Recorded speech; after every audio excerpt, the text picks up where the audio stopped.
All right. Welcome back, underdogs, misfits, and little ones sneaking onto my channel. Quick intermission. I see that my return to senders are working perfectly fine. You guys really messed with the wrong person, so have fun with your karma. Universal law of cause and effect is working really well. You know. So enjoy your return to senders, retards. I love the fact that you guys have no insight and that I actually get to see everything that one, you're going through right now, and two, everything that's coming because you're so busted. Busted! You guys look like such fools. Girls gone wild. Ching ching. I hope you like your new jewelry. Connected at the wrist, right? Well, look like you screwed with the wrong person. Don't steal. Don't lie. How about that? Well, anyways, you guys have had enough of my attention now, haven't you? Idiots. You guys are such fucking morons. I knew it back in the 90s, and nothing's changed other than you guys got more fat, more wrinkly, and stupider. Well, anyways, let's get into it. Mask, chapter 8. Idiots. Fucking retards. It's like Christmas for me because, you guys deserve this. Mean girls, hey? So cool, hey? Got a little too greedy? Well, just so you know, I've been on to all of your guys' shit for over 20 fucking years. You don't know Italians, though. We're patient. It's about divine timing. And divine timing seems to be current timing. There ain't no connection you guys have that's going to pull you out of this bullshit, theft, lies. Like, seriously? You guys are fucking idiots. You've always been idiots. Tryhards much? Insecurity, hey? Insecurity is poison. Why would you mess with someone like me that's totally confident, gifted? Well, anyways, let's get into it. Oh, return to sender. Enjoy your backfires. Yeah. All right, Mask, chapter 8. Saturday, July the 1st, 8:30 a.m. Rocky boarded the Camp Bloomfield bus at North Avenue High School. Together with, oh yeah, so many people are still stuck in high school, right? Boom. Well, anyways, chapter 8. Saturday, July 1st, 8:30 a.m. Rocky boarded the Camp Bloomfield bus at North Avenue Junior High, together with 7 blind children ranging in age from 6 to 9. They headed due west on Route 66, made a stop in Arcadia to pick up 4 more children, and in Pasadena to board 11 more. Then the driver took the Pasadena Freeway southwest through downtown Los Angeles, where there was a good view of the skyscrapers, all the way to Santa Monica on the coast, where the largest contingent of blind campers was boarded, almost filling the bus. Finally, they were off on a scenic drive northwest along Pacific Coast Highway with an excellent view of the ocean through Pacific Palisades, with its gigantic cliffs sometimes soaring straight up from the highway, where all the landslides took place during the rainy season, then through Malibu's miles of beachfront homes, where many of the most famous movie stars lived.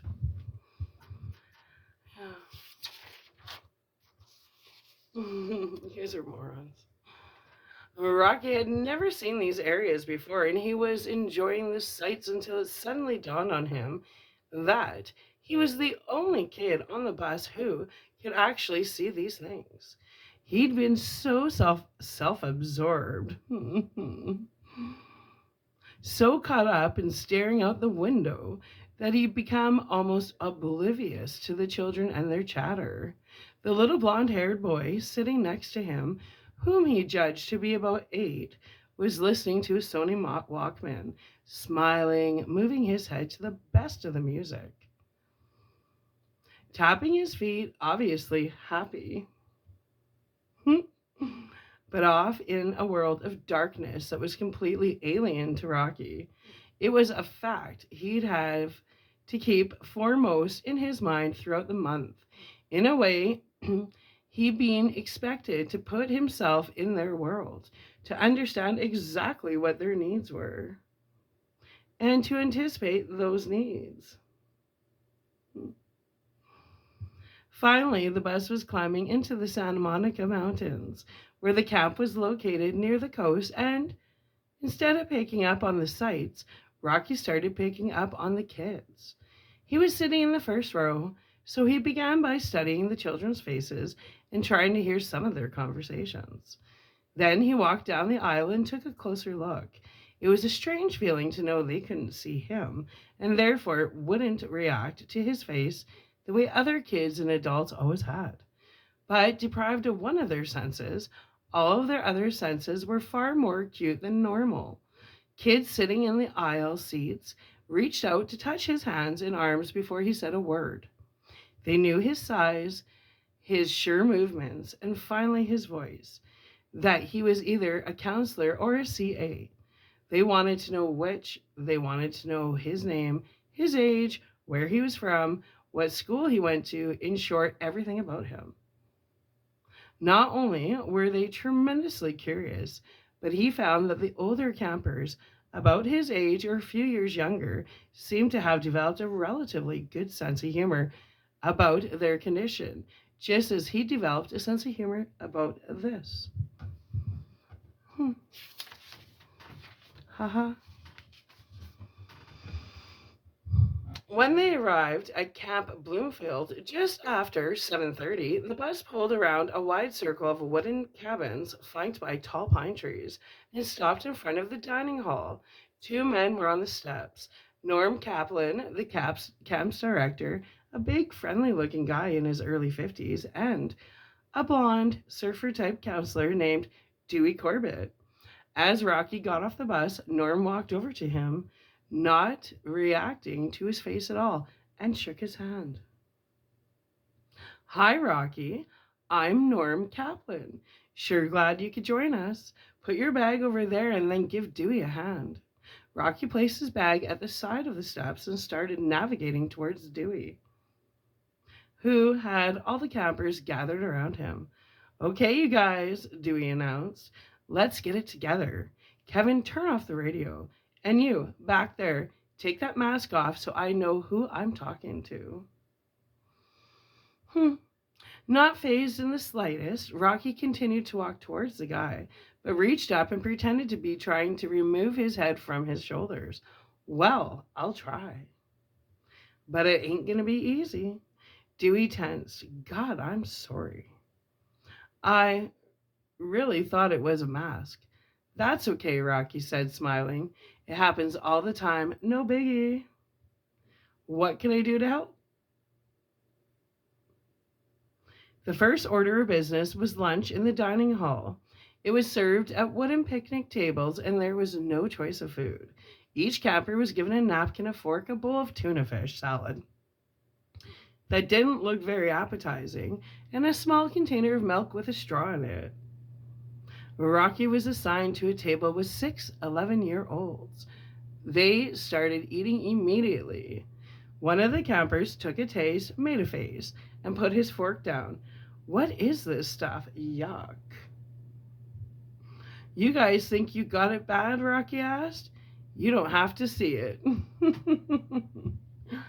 Right.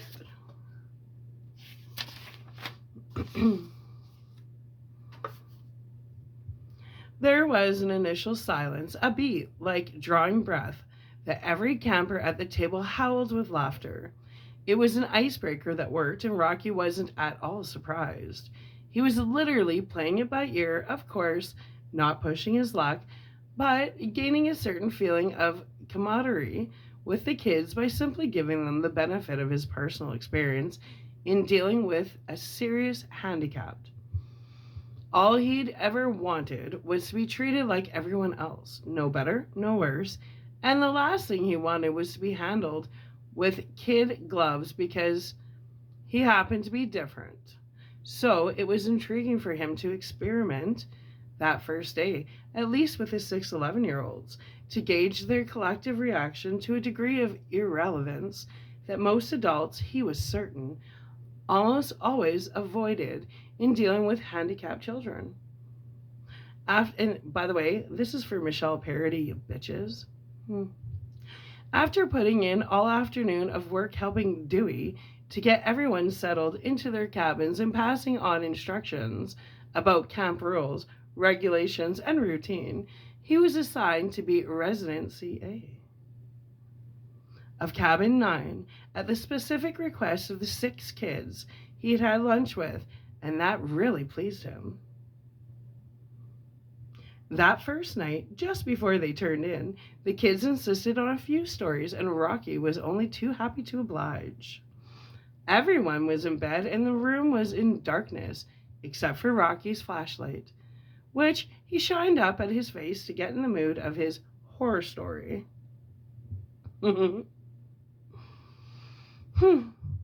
Too bad you're missing my special effects, he told them in his Boris Karloff accent.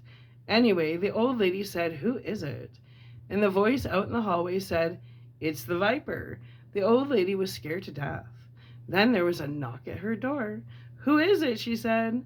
She was ready to pass out. The voice at her door said, "I'm the Viper, and I'm here to vipe your windows." There was laughter, as well as boos, and a few hisses in the dark room.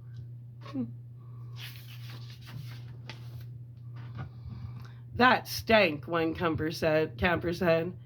"Are you kidding?" Rocky asked. "That's a classic." A counselor yelled through the door, "Lights out, guys." Rocky started laughing instantly. "Lights out. Are you kidding? Who'd know?" This time, there wasn't even a pause. All 6 kids broke up in screams of laughter, and Rocky was bombarded with pillows from all directions. When the pillows were returned and things settled down again, periodic giggling was heard for at least 10 minutes afterwards. One camper would whisper, "Lights out." Another would whisper, "Who'd know?" And the room would be filled with laughter, soft, uncontrollable laughter from deep down, the way only kids can laugh. Before breakfast the next morning, Rocky explored the campgrounds, trying to familiarize himself with the peripheral areas he hadn't seen yesterday afternoon. The mountain air was cool and refreshing, and the grass was still heavy with dew that sparkled in the early sun. Beyond the cabins and clusters of pine trees to the southeast, was the horse stable that Dewey had mentioned. So he walked over for a look around. An old wooden structure with faded and peeling red paint. The stable was long and dark, open at both ends, and there was a dozen individual stalls on one side. Most of the horses' heads were sticking out above the half doors. The smell was a pleasant combination of cool, damp hay, manure, and leather. Sunlight slanted in a few yards and made angular patterns on the dirt floor. The second stall was open, and when he saw the girl, he stopped abruptly. She was grooming a chestnut mare with a brush, unaware of Rocky's presence. Thick blonde hair falling over her shoulders, wearing a navy blue t-shirt, jeans, and sneakers. She stopped brushing for a moment, rubbed her face along the grain of the horse's neck. When Rocky took a step toward her, she turned quickly, revealing an oval face with high forehead and cheekbones, a flawless complexion, and eyes that were obviously blind. She was 14, a genuinely beautiful girl with a lean, athletic figure, and she didn't seem to be at all frightened in the presence of a silent stranger. You look like Alice in Wonderland, Rocky told her softly. What's Alice look like? He shrugged, came closer. You. That's a big help. My name is Rocky. Diana Adams. Dennis. I thought you said it was Rocky. Yeah, Rocky Dennis. Oh. In the silence, the chestnut mare stomped her hoof several times. She was sleek and broad in the brisket with excellent conformation. Are you going to breakfast? Rocky asked. I have to finish her. I get her ready for the younger kids who are just learning to ride. Could you hand me the bridle? Rocky looked at the equipment hanging on the wall, hesitated, selected a halter, and handed it to her. She knew at first touch. This is a halter. A bridle is leather and has a bit. Oh, what a bit. It's a round metal piece that fits in the horse's mouth. He took the halter back, hung it up, found the bridle, and placed it in her hands. You don't know much about horses, do you? I ride motorcycles. So do I. Diana smiled at the macho tone of his voice and began to bridle the mare. I know just about everything there is to know about horses. I have one at home. Where's that? San Marino. Where do you live? Azusa. She continued to bridle the horse in quick, sure movements, and Rocky watched carefully. Her eyes were like the rest of her body, lean and sensuous, and ultra-feminine, but with a subtle earthly quality that intrigued him no end. When she finished, she gave the mare a gentle slap on the neck, turned and smiled. I'm starving, she said. Me too. She walked out of the stall, closed the half door, and started towards the nearest stable entrance with the confidence of a sighted person. Rocky caught up to her and took her arm. All through lunch, he stared at her. He couldn't help it. He asked her questions one after another, a trick he learned from walking with Lisa, which took the pressure off him and gave him the luxury of studying her, listening to her voice, observing her reactions to a range of subjects. The fact that this beautiful, intelligent girl couldn't see his face made him feel high. He'd never experienced this reaction from a girl before. Ooh. She didn't know he was different. So she was treating him like any other guy who was attracted to her, subtly flirting with him, testing him, teasing him, and attempting to impress him. Of course, because she'd sensed his strong reaction to her from the awkwardness in the stable and even in the sound of his voice, which she knew he was trying to control, and his continual ploy of asking questions to draw her out. Even without sight, she was on an equally emotional plane, and they both understood and accepted the fact from the very beginning. From that morning on, Rocky's whole attitude underwent a gradual but highly visible transformation. It was as if he had acquired the catalyst for altering his personality to such a substantial degree that he was evolving into an extrovert. What had always been the bane of his existence, his face, was suddenly unimportant, irrelevant. All the decidedly positive qualities he developed over the years to help counteract his feelings of inferiority could now be seen in true perspective, and they were unusual qualities: a first-class intelligence, humor, imagination, originality, optimism, and a genuine concern about the feelings of others. Without the daily drudgery of attempting to compensate for his condition, his creative energies were now released in many different directions. Of course, most of these energies were lavished on Diana, freely, openly, enthusiastically, and she was rarely out of his sight on a normal camp day. Norm Kaplan and Dewey Corbett picked up on this almost immediately, as well as the female counselors, but in a camp of 115 blind or partially sighted youngsters. They could do little more than observe the couple and hope they both act with discretion and responsibility. God knows it was nothing new at camp. This pairing off of teenagers and among blind kids, it was often extremely touching. It wasn't encouraged or discouraged, it was simply taken for granted. Every day was like a brand new adventure for Diana and Rocky. Someone special was suddenly there. Someone you were discovering. Someone you were really beginning to love and trust. Someone you wanted to be near all day. Someone you wanted to share everything with. Someone you wanted desperately to please. To make laugh, to protect. Someone who understood. Someone who didn't care that you were different. Someone who made magic happen when you didn't believe in magic.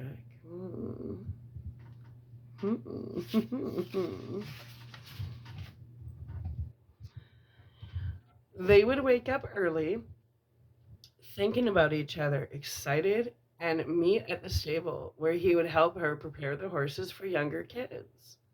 Then they would walk to the dining hall, holding hands even in front of the counselors, because Rocky was guiding her.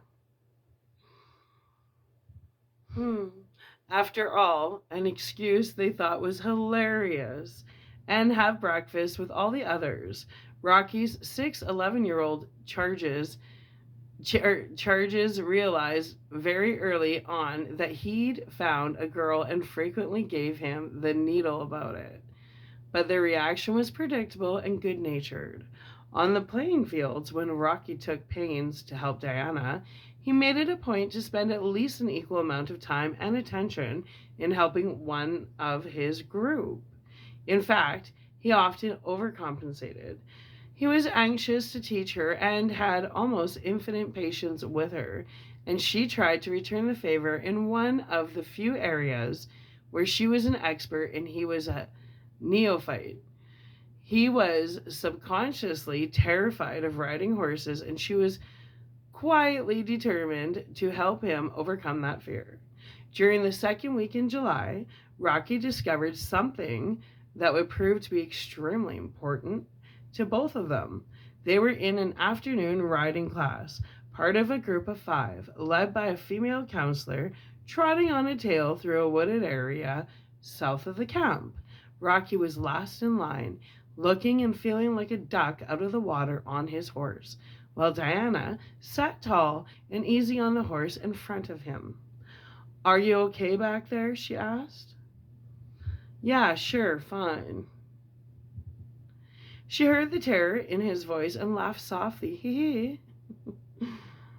"Come up and ride alongside. Come up and ride me. Come up and ride alongside me." Rocky did his best to get the horse to giddy up, but the old critter, accustomed to beginners who didn't know what they were doing, simply ignored him. Diana reined in her horse and waited for Rocky to catch up to her. They rode side by side, Rocky studying every move she made, Diana smiling, nudging her horse against his. When they came into a big clearing, Rocky decided to wax poetic as he described the scenery to her. On the right, we have a chaparral that covers like lacework. Your rolling green hills. Now this green is not your forest green. It's more your gray, mist-like green. She laughed softly. "Rocky, I've been blind since I was born. I don't know green." "You don't know green?" She shook her head slowly. "You don't know what green is? That's so weird." "People have tried to explain colors to me, but I just can't seem to get it. Go on." Well, okay. Now you have on your left your white, your clouds in the sky. They're billowy and they're rocky. I don't know billowy. This is so weird. I can't stand it. At the crest of a hill with a tall lone pine tree, the riding counselor decided to stop and give the class a break. They dismounted and sat on the grass, faces automatically lifted to the sun. The counselor took apples from her saddlebags, passed them around, then began taking pictures of her kids. Diana and Rocky sat in the shade of the tree. He took the apple from her and pulled a jackknife from his pocket. I'll cut it in half. Let me. He opened the knife, handed it to her carefully with the apple, and watched her cut through it transversely. She ran her fingers over the five-pointed star at the core. When she showed him, he glanced at it, then stared at her. He still couldn't believe her beauty. That's awesome. God, he said quietly, I can't wait to tell Eric and Ben about this. Who are they? Eric's my friend from school. Ben's my friend for life. Yes, I have a friend like that, Anne Marie. Ben and I are saving our money to ride motorcycles through Europe. Your parents would go with you? He laughed quietly, took a bite of the apple. Are you kidding? No, we'll go by ourselves. That's so neat. My parents are so overprotective. My mom is very modern. Did she give you the name Rocky? Yeah, my name is Roy. But when I was a little kid in a crib, I used to rock back and forth. So she started calling me Rocky. I like it. Me too. Diana turned when she heard the click of the counselor's camera in the distance, followed by laughter from the other three campers. Rocky stared at her perfect profile, lost in it, trying to freeze it in his memory for tonight so he could have that vivid image before falling asleep. Okay, Rocky. What do you look like? She asked.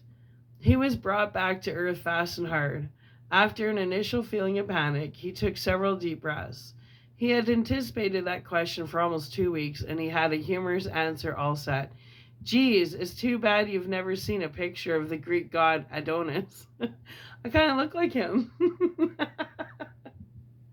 Really? She taken him seriously. He was supposed to be gorgeous.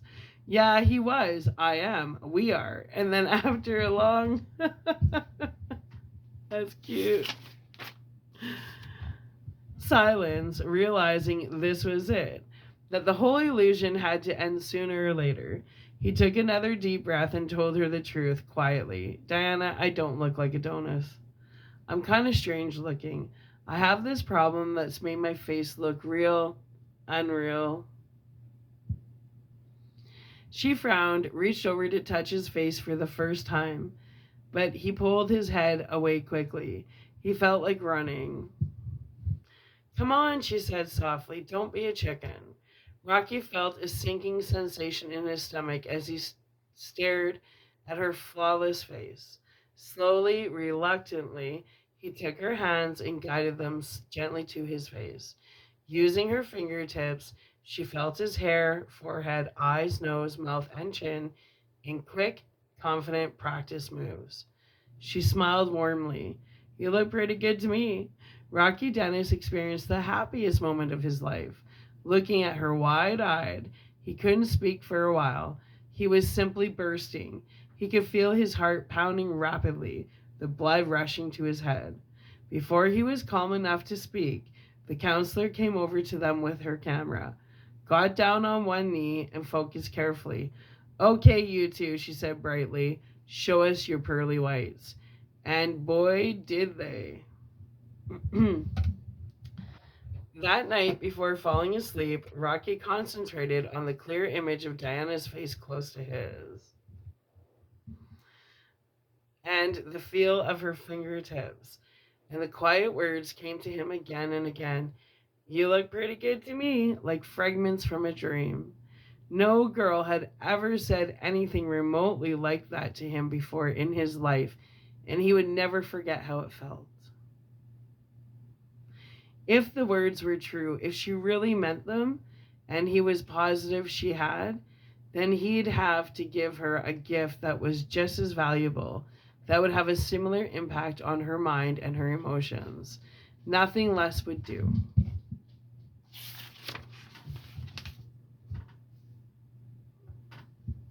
Slowly, as sleep started to take him, he remembered the lines from his own favorite poem. These things are good: ice cream and cake, a ride on a Harley, seeing monkeys in the tree, the rain on my tongue, and the sun shining on my face. These things are a drag: dust in my hair, holes in my shoes. No money in my pocket, and the sun shining on my face. And sitting bolt right up in the dark, suddenly wide awake and profoundly excited, Rocky knew exactly what the gift would be. Right on. All right. So that's the end of chapter 8. And we're going to upload this and we are going to get into chapter 9. Because I'm wide awake. I'm like 2 coffees in. So once again, I'm going to do my return to senders because you guys are trying to push heavy. Clearly not penetrating my energy field. Now are you? But I'm still going to do my return to senders because you deserve it. So return to sender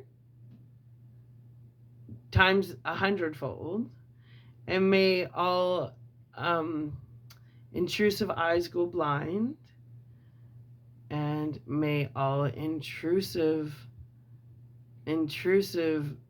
what's the word? Just all intrusions be canceled out. Return to sender. Oh, times infinity. Enjoy it. Enjoy the return to senders. Yeah. Because you're just not learning your lessons. So let's amp it up, people. I wouldn't be messing with me if I were you.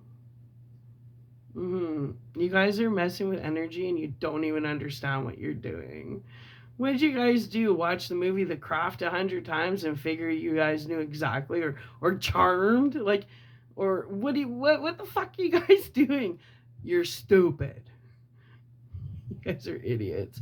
Anyway, return to sender. Have fun with that. Bye.